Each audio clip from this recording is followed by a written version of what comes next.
Puteri Maya dengan arnab yang bijak di Istana Kayangan.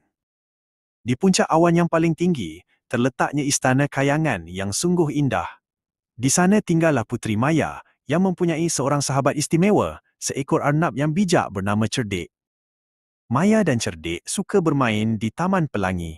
Tetapi pagi itu, Cerdik melompat-lompat dengan risau.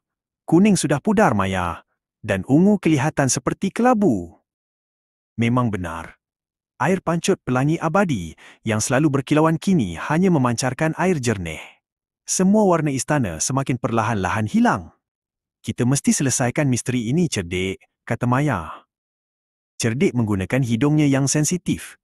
Bau seperti debu bintang yang sangat halus.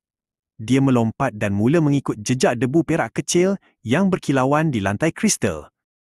Jejak itu membawa mereka ke Taman Bunga Raya Awan.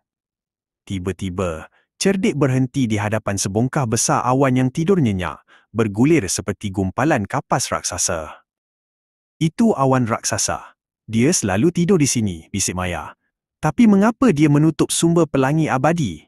Cerdik menunjukkan dengan hidungnya ke bawah awan itu. Perlahan-lahan, Puteri Maya dan Cerdik menolak awan raksasa itu ke tepi. Ia lembut seperti marshmallow, tetapi sangat besar dan berat. Di bawah tempat awan raksasa itu tidur, mereka menemui batu warna yang besar. Batu itu kini ditutup dengan lapisan debu perak yang tebal dan kusam. Awan raksasa telah menabur debu perak tidurnya pada batu warna, kata Maya.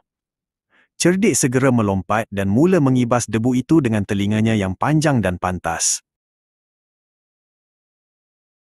POOF!